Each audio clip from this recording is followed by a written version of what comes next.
Hello everyone, how are you all? I hope you all are safe at your place. Welcome to the channel Physics Junction by TK Quill. Stress क्या होता है?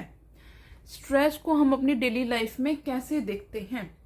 अगर हम in general बात करें तो stress क्या होता है? एक तरह का प्रेशर होता है, एक तरह का फोर्स होता है जो हम अपने माइंड के ऊपर महसूस करते हैं, फील करते हैं। इसी तरह से स्ट्रेस की टर्म को हम फिजिक्स की लैंग्वेज में कैसे स्टडी करते हैं, आज हम वो देखते हैं। सबसे पहले स्ट्रेस की डेफिनेशन, स्ट्रेस क्या होता है ये हम कैसे बता सकते हैं, इसको हम डिस्कस करेंगे। जब हमारे पास किसी भी बॉडी के ऊपर डिफॉर्मिंग फोर्स अप्लाई किया जाता है तो वो बॉडी क्या करती है, अपनी कॉन्फ़िगरेशन को चेंज कर लेती है। ये हमने अपने लास्ट वीडियो में, लास्ट लेक्चर में किया था, डिफॉर्मिंग फोर्स की डेफिनेशन। उसमें हमने डिस्कस किया था कि जब भी हम किसी भी बॉडी के ऊपर फोर्स अप्लाई करते हैं, डिफॉर्मिंग फोर्स अप्लाई करते हैं, वो बॉडी क्या करती है, अपनी कॉन्फ़िगरेशन को चेंज कर लेती है। तो जब वो बॉडी अपनी कॉन्फ़िगरेशन को चेंज करिए, मीन्स क्या हो रहा है, उसके जो बॉडी है उसके अंदर जो मॉलिक्यूल्स, जो एटम्स प्रेजेंट हैं, वो क्या कर रहे हैं, वो शिफ्ट हो रहे हैं। वो क्या हो रहे हैं, शिफ्ट हो रहे हैं, जिसकी वजह से क्या होता है, एक इंटरनल रीस्टोरिंग फोर्स आता है जो क्या करता है, उन जो मॉलिक्यूल्स हैं, उन एटम्स को दोबारा क्या करता है, उनकी ओरिजिनल स्टेट के अंदर लेके आने की कोशिश करता है। वो जो फोर्स होता है वो होता है रीस्टोरिंग फोर्स। वो जो रीस्टोरिंग फोर्स होता है बॉडी को उसकी ओरिजिनल कॉन्फ़िगरेशन में लाने की कोशिश करता है, एटम्स और मॉलिक्यूल्स को अपने पुरानी पोजीशन में अलाइन कराने की ट्राई करता है। और ये जो रीस्टोरिंग फोर्स होता है, ये इंटरनल रीस्टोरिंग फोर्स जो उस बॉडी के ऊपर एक्ट कर रहा है पर यूनिट एरिया। स्ट्रेस क्या होगा, स्ट्रेस की डेफिनेशन क्या होगी, रीस्टोरिंग फोर्स। स्ट्रेस की डेफिनेशन क्या होगी, stress is equals to restoring force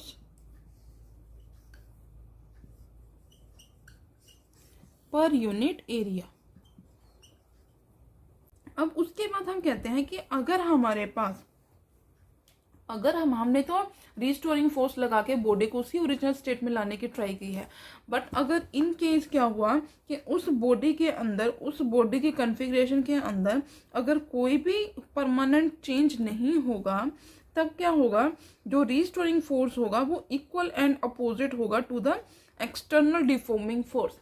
जब क्या होगा, अगर बॉडी के कॉन्फ़िगरेशन के अंदर कोई परमानेंट चेंज नहीं होगा रिस्टोरिंग फोर्स के एक्ट होने के बाद, तब उस केस में क्या होगा, जो हमारा ये रिस्टोरिंग फोर्स होगा वो इक्वल और अपोजिट हो जाएगा। इक्वल एंड अपोजिट का मतलब क्या होगा कि वो कैंसिल हो गया, इट मीन्स हो गया इक्वल एंड अपोजिट का मीन्स है कि वो कैंसिल हो गया है।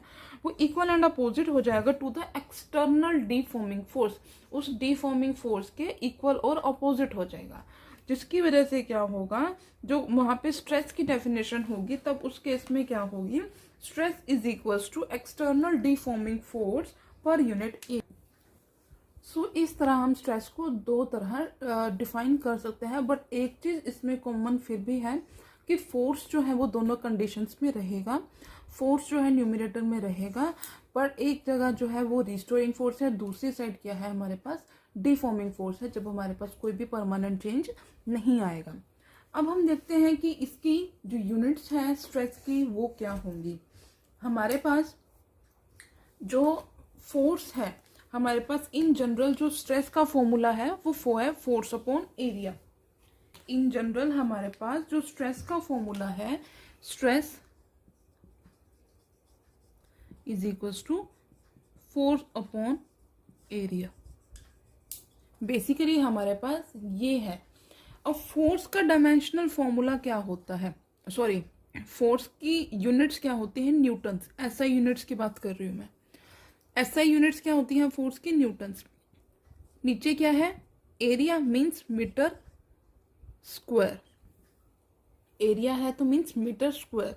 तो हमारे पास जो फॉर्मूला बना, एसआई यूनिट्स बनी, वो कितनी बनेगी, newton per metre square.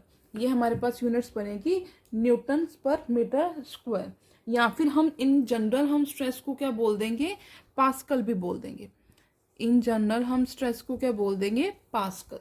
Stress का अगर हम इन जनरल, अगर इन वन वर्ड अगर हमें उसके यूनिट्स बताने हैं तो वो क्या होंगे, पास्कल होंगे। उसके बाद हमारे पास सीजीएस यूनिट्स क्या होंगे, ये तो थे हमारे पास एसआई यूनिट्स। अब हमारे पास है सीजीएस। सीजीएस में जो हमारे पास फोर्स है उसको हम डिफाइन करते हैं डाइंस में, और मीटर स्क्वायर की जगह क्या आएगा, सेंटीमीटर स्क्वायर। तो ये हमारे पास इसके सीजीएस यूनिट्स बनेंगे। इसी तरह से अब हमने क्या करना है, इसका डायमेंशनल फॉर्मूला। डायमेंशनल फॉर्मूला करने के लिए हमें डायमेंशनल फॉर्मूला पता होना चाहिए फोर्स का। अगर किसी को प्रॉब्लम है फोर्स का डायमेंशनल फॉर्मूला निकालने में, तो आप मेरे जो शॉर्ट वीडियो है वहाँ पे जाके देख सकते हो। मैंने वहाँ पे फोर्स का जो फॉर्मूला है वो डायमेंशनल फॉर्मूला बहुत अच्छे से एक्सप्लेन किया हुआ है। अब फोर्स का डायमेंशनल फॉर्मूला क्या होता है, m1 l1 t -2, एरिया का होगा L2। तो हमारे पास जो डायमेंशनल फॉर्मूला होगा वो क्या बनेगा, m1 l-1 t-2। ये हमारे पास स्ट्रेस के यूनिट्स और डायमेंशनल फॉर्मूलाज हैं। So these are the types. Stress कितने टाइप्स के होते हैं, हमारे पास दो टाइप्स के स्ट्रेस होते हैं। एक होता है नॉर्मल स्ट्रेस और दूसरा होता है हमारे पास टेंजेंशियल और शेयरिंग स्ट्रेस। ये हमारे पास दो तरह के स्ट्रेस होते हैं। बट हमारे पास जो नॉर्मल स्ट्रेस होता है इसको हम फर्दर सब डिवाइड करते हैं तीन पार्ट्स के अंदर। तीन पार्ट्स के अंदर हम इसको सब डिवाइड करते हैं। जो पहला पार्ट है वो है टेंसाइल स्ट्रेस, सेकेंड पार्ट है कंप्रेसिव स्ट्रेस, थर्ड पार्ट है हमारे पास हाइड्रोलिक स्ट्रेस। तो अब हम क्या करेंगे, इनकी डीप स्टडी करेंगे कि नॉर्मल स्ट्रेस क्या होता है सबसे पहले, और उसके बाद इसकी जो सब हेडिंग्स हैं उसको हमें कैसे एक्सप्लेन करना है, उसे हमें कैसे समझ सकते हैं, अब हम वो देखेंगे। सो स्टार्ट करते हैं हमारे नॉर्मल स्ट्रेस से। नॉर्मल स्ट्रेस बेसिकली क्या होता है कि जब भी हमारे पास डिफॉर्मिंग फोर्स नॉर्मली एक्ट करता है, नॉर्मली का मतलब क्या होता है, 90 डिग्री।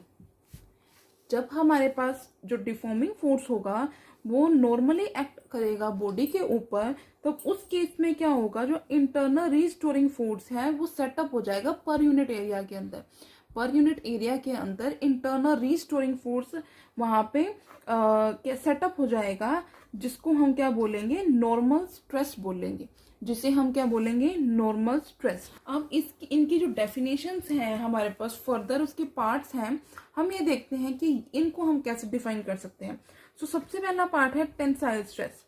सबसे पहला पार्ट है हमारे पास टेंसाइल स्ट्रेस। टेंसाइल स्ट्रेस क्या होता है कि अगर हमारे पास इन केस कि हमारे पास कोई भी बॉडी है, अगर उसकी लेंथ में इंक्रीज हो जाता है, अगर उस बॉडी की लेंथ में इंक्रीज हो जाता है या एक्सटेंशन हो जाती है उस बॉडी की लेंथ के अंदर in the direction of force applied, तब हमारे पास जो स्ट्रेस सेटअप होगा उस बॉडी के अंदर उसे हम बोलेंगे टेंसाइल स्ट्रेस। टेंसाइल स्ट्रेस हमने क्या बोला है कि बॉडी की लेंथ में इंक्रीज हो जाएगा। अब इंक्रीज कैसे होगा, अब हम वो देखेंगे। सपोज करो कि हमारे पास ये एक सिलेंड्रिकल बॉडी है, ये हमारे पास एक सिलेंड्रिकल बॉडी है। ये जो हमारे पास पार्ट है ये है नॉर्मल स्ट्रेस का। नॉर्मल स्ट्रेस में हमने क्या बोला था कि जो फोर्स लगेगा वो नॉर्मली लगेगा, मींस 90 डिग्री पे फोर्स लगेगा। तो हमने क्या किया, इसको बॉडी के ऊपर ऐसे फोर्स लगाया और ऊपर के डायरेक्शन में ऐसे फोर्स लगाया। तब ऊपर जैसे हमने इसके ऊपर फोर्स लगाया नॉर्मली, तो ये बॉडी क्या करेगी, टेंसाइल स्ट्रेस की डेफिनेशन क्या बोलती है, इसकी लेंथ इंक्रीज हो जाएगी। तो इसकी लेंथ कैसे इंक्रीज हुई, ये देखो,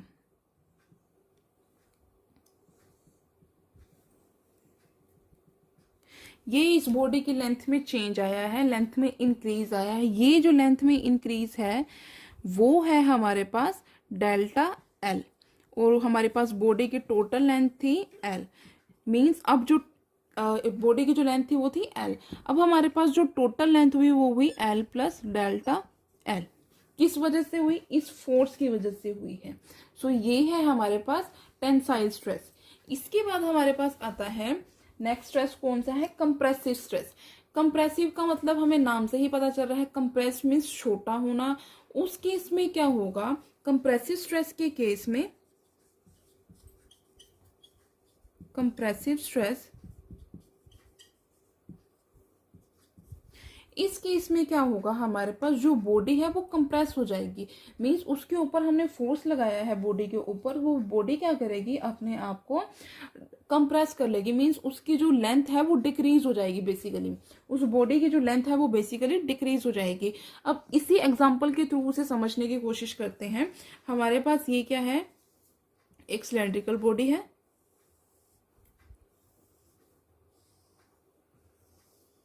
हमने क्या बोला है, कंप्रेसिव। कंप्रेसिव मीन्स डिक्रीज होना, मीन्स इसकी लेंथ में अब डिक्रीज आएगा। तो फोर्स को हमने यहाँ पे क्या था, फोर्स आउटवर्ड था, आउटवर्ड था टेंसाइल स्ट्रेस के केस में। मीन्स हमने की बॉडी को ऐसे खींचा है, हमने बॉडी को ऐसे खींचा है, तो उसकी लेंथ में इंक्रीमेंट आएगा क्योंकि हमने आउटवर्ड फोर्स उसके ऊपर अप्लाई किया है। अब हम बॉडी को क्या कर रहे हैं, कंप्रेस कर रहे हैं। अब हमने क्या किया है, बॉडी को कंप्रेस किया है। कंप्रेस किया है मीन्स उसकी जो एक्चुअल जो उसकी लेंथ थी, डिस्टेंस था, वो क्या होगा, कम हो जाएगा। मीन्स कि उसकी बॉडी, वो जो बॉडी है वो कंप्रेस होके, मीन्स सपोज करो कि हमारे पास जो चेंज आया है वो है डेल्टा एल। वो पहले जो बॉडी थी वो कितनी थी, लेंथ एल। तो अब हमारे पास, और यहाँ पे जो फोर्स है वो कौन सा होगा, आउटवर्ड फोर्स लगेगा। फोर्स है ये डिफॉर्मिंग फोर्स, जो कि क्या लगेगा, आउटवर्ड डायरेक्शन के अंदर लगेगा। और इस केस में हमारे पास जो अब टोटल लेंथ होगी वो होगी L minus delta L. L minus delta L हमारे पास अब टोटल लेंथ होगी। ये है हमारे पास कंप्रेसिव स्ट्रेस। नेक्स्ट जो है, एक इसमें एक नोट है कि टेंसाइल स्ट्रेस और कंप्रेसिव स्ट्रेस जो होते हैं उनको हम लॉन्गिट्यूडनल स्ट्रेस भी बोल सकते हैं। एक हमारे पास जो टेंसाइल स्ट्रेस होता है और कंप्रेसिव स्ट्रेस होता है, इन्हें हम लॉन्गिट्यूडनल स्ट्रेस भी बोलते हैं। लॉन्गिट्यूडनल का मतलब क्या होता है कि वो लेंथ से रिगार्ड कर रहे हैं। यहाँ पे क्या कर रहे हैं, लेंथ इंक्रीज और डिक्रीज की बात हम कर रहे हैं। बॉडी की लेंथ इंक्रीज और डिक्रीज हो रही है, इसलिए हम इनको लॉन्गिट्यूडनल स्ट्रेस भी बोल सकते हैं इन जनरल, कि लेंथ इंक्रीज भी हो सकती है और लेंथ डिक्रीज भी हो सकती है।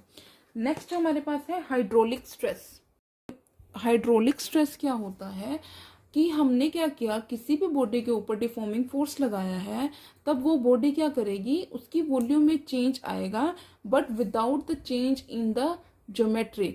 बिना ज्योमेट्री के अंदर चेंज आए, अगर उस बॉडी के वॉल्यूम में चेंज आएगा, तब हम उस स्ट्रेस को बोलेंगे हाइड्रोलिक स्ट्रेस। मीन्स की ज्योमेट्री के मतलब क्या है, हमारे पास अगर हमने एक सर्कुलर चीज ली है, अगर हमारे पास एक सर्कुलर चीज है, अगर हमने उसके ऊपर फोर्स अप्लाई किया है, स्ट्रेस अप्लाई किया है, तो वो क्या होगी, उसकी जो ज्योमेट्री है वो तो सर्कुलर ही रहेगी। उसकी जो ज्योमेट्री है वो सर्कुलर ही रहेगी, लेकिन उसकी वॉल्यूम में चेंज आ जाएगा, वॉल्यूम में चेंज आ जाएगा। और ये इनवर्ड भी हो सकता है, आउटवर्ड भी हो सकता है। इसमें कुछ स्पेसिफिकली डिफाइन नहीं किया है कि उसमें बॉडी जो है वो कंप्रेस ही होगी, वो स्ट्रेच भी हो सकती है और कंप्रेस दोनों हो सकती है। तो इस स्ट्रेस को हम क्या बोलेंगे, हाइड्रोलिक स्ट्रेस बोलेंगे। अब यहाँ पे एक फिगर शो किए हैं, हमने एक सर्कल लिया है, सर्कल को हमने कंप्रेस किया है। बेसिकली यहाँ पे जो एरो इनवर्ट्स दिखाया हुआ है, हमने बॉडी को क्या किया है, कंप्रेस किया है। तो बॉडी की जो कंप्रेसिबिलिटी, कंप्रेस करने के बाद जो बॉडी है उसकी ज्योमेट्री तो सर्कल ही रही है ना, ज्योमेट्री में तो कोई चेंज नहीं है, लेकिन इसकी वॉल्यूम कम हो गई है। वॉल्यूम कितनी कम हो गई है, डेल्टा वी। इसकी पहले वॉल्यूम कितनी थी, कैपिटल वी। तो ये क्या होगा, हमारे पास हाइड्रोलिक स्ट्रेस होगा। अब इसके बाद हमारे पास जो सेकंड पार्ट बचता है स्ट्रेस का, वो है टेंजेंशियल और शेयरिंग स्ट्रेस। अब हम देखते हैं कि टेंजेंशियल और शेयरिंग स्ट्रेस होता क्या है। टेंजेंशियल और शेयरिंग स्ट्रेस क्या होता है कि जब हमने किसी भी बॉडी के ऊपर फोर्स अप्लाई किया है टेंजेंशियली, हमने बॉडी के ऊपर फोर्स अप्लाई किया है टेंजेंशियली, तो उस केस में क्या होगा कि हमारे पास जो सरफेस होगी बॉडी की जो शेप है वो तो चेंज हो जाएगी। बॉडी की जो शेप है वो चेंज हो जाएगी, लेकिन उसके वॉल्यूम के अंदर कोई भी चेंज नहीं आएगा। बॉडी की शेप चेंज हो जाएगी, लेकिन उसकी वॉल्यूम के अंदर कोई भी चेंज नहीं आएगा। तो उस स्ट्रेस को हम बोलेंगे टेंजेंशियल और शेयरिंग स्ट्रेस। उस स्ट्रेस को हम बोलेंगे टेंजेंशियल और शेयरिंग। तो इसको हम बाय डेफिनेशन क्या बोलेंगे, टेंजेंशियल स्ट्रेस किसके इक्वल होता है, फोर्स अपॉन एरिया। स्ट्रेस की डेफिनेशन तो वही रहेगी। और ये क्या है, हमारे पास एक जो स्ट्रेस होता है वो क्या है, एक स्केलर क्वांटिटी है। ये एक स्केलर क्वांटिटी, क्योंकि फोर्स भी क्या है, वो स्केलर क्वांटिटी होता है। और इसी तरह से जो हमारे पास स्ट्रेस होगा उसको हम कैसे डिफाइन करेंगे, magnitude of force applied to the magnitude of area of cross section. So ये थे हमारे पास स्ट्रेस और उसके टाइप्स और उनके सब टाइप्स जो भी थे नॉर्मल स्ट्रेस के। So that was it for today's video. I hope ये वीडियो आपको, ये टॉपिक जो मैंने आज करवाया वो आपको अच्छे से समझ में आया होगा। अगर आपको मेरी वीडियो अच्छी लगे तो मेरी वीडियो को लाइक करना, चैनल को सब्सक्राइब करना, अपने फ्रेंड्स और फैमिली के साथ शेयर करना, ताकि ज़्यादा से ज़्यादा वीडियो वायरल हो सके और ऐसी ही और वीडियोज़ मैं आपके लिए लाती रहूँ। Thanks for watching.